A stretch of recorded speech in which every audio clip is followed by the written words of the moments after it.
It's match number 30 of the Indian T20 League. It's a matchup that features Punjab taking on Mumbai. Both teams sitting next to each other in the points table after both having played 3, won 1 and lost 2. I'm Anubhav Jain. You're watching Cricket Pundits, and I'm delighted to be joined by Ayaz, Memon and Mandira Lalvani. Ayaz and Mandira, welcome to the preview. Thank you very much. Anubhav. Thank you. Fantastic. We'll cut straight to the chase. Ayaz, so the three players or teams that you see firing on all cylinders in this matchup. Okay, so I'll pick the players first, and then I'll tell you why. So of course there is Rohit Sharma and Ishan Kishan and Kyle Pollard, and the last two names you don't need to think too much why I've chosen them after their terrific performance in the last match.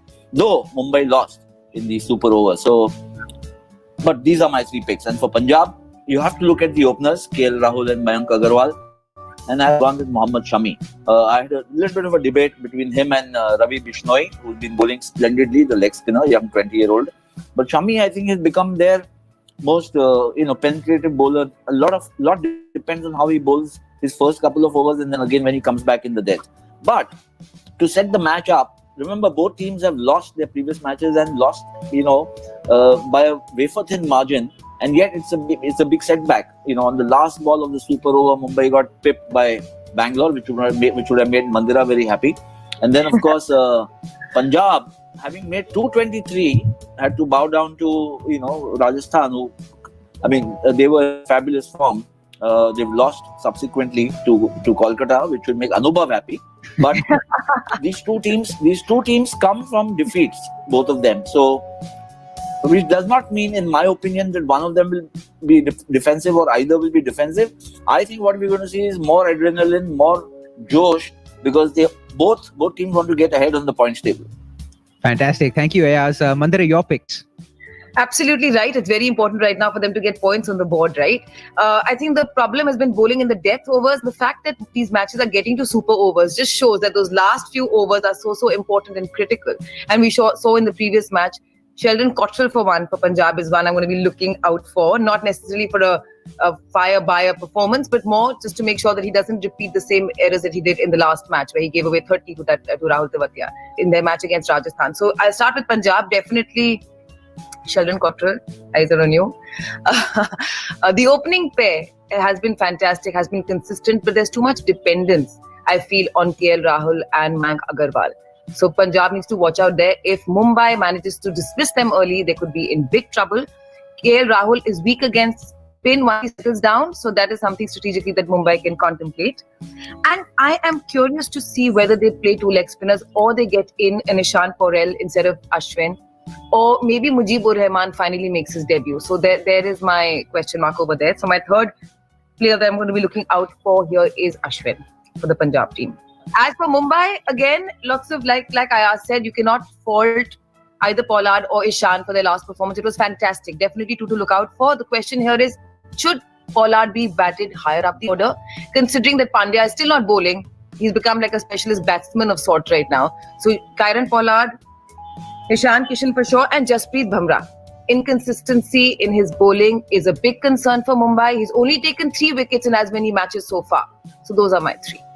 Fantastic. And my final question before we go into the much-awaited predictions, I asked, do you think Mumbai have become a bit too predictable with their bowling, given the fact that Hardik Pandya has not been bowling? I was reading an article recently which said that he's desperate to go out there and bowl, but the management feels that it might be a bit of a risk, given the fact that he underwent back surgery very recently. So is there anything that we can do in terms of addressing Mumbai's bowling attack, which some might say has become a bit predictable? Well, actually, I think Mumbai's bowling is its strength. Much as Pollard and Ishan Kishan brought Mumbai to the brink of victory, look at the lineup of bowlers. I know Jasprit Bumrah hasn't been successful as we expect him to be, but he's always lethal. You ask any batsman in the tournament and they'll say one bowler to watch out against is Bumrah. Then they've got Trent Bolt and they've got Pattinson, neither of them has bowled badly. There's Mitch McClenaghan waiting in the wings. He's waiting for an opportunity, and he's been a stalwart for Mumbai. Hardik is somebody, I think, and I've got my moles in the team in Mumbai, so they are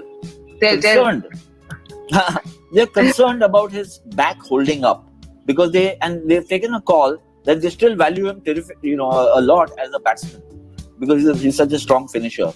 And they are actually not going by what the management says, but actually what medical advice is saying. So he's going through this test every day virtually, to see if his back can hold up. And they're hoping that this is a 53-day long tournament. 10 days have gone. Maybe approaching the playoffs, maybe in another week, 8-9 days, he'll be back to full fitness where he can even bowl. And that will expand their repertoire of bowling options for Rohit Sharma. Inside scoop from Ayaz, Memon there. We've extensively dissected all the pertinent topics leading up to this matchup. Mandira, your prediction in terms of the team that you see winning this contest? Punjab. Punjab, definitely. For me, Punjab, I just feel, yes, there is a lot of dependence on the top order, but it deservedly so. So I will definitely root for Punjab. Ayaz? मुझे तो मुंबई में रहना है, so I would pick Mumbai, but I would even, I would caution, beware of Rahul and Mayank Agarwal. They are the best opening pair in this tournament so far. Undoubtedly, and this is where I'm very, very curious to see how the Mumbai's very strong bowling, as you mentioned, Ayaz, will come into play, because at the end of the day, both have very different strengths, Rahul and Agarwal. So the kind of strategy that will be deployed to get these two out in the beginning will be very, very interesting to watch, for sure. Brilliant. Thank you so much, Mandira. Thank you so much, Ayaz. So it's Punjab for Mandira. It's Mumbai for Ayaz, unsurprisingly. Please do let us know who your pick is for this encounter. Thank you so much for joining us for another episode of Cricket Pundits on our One Play Sports Networks. And we eagerly look forward to your company in the next one as well. Until next time, stay safe and cheers.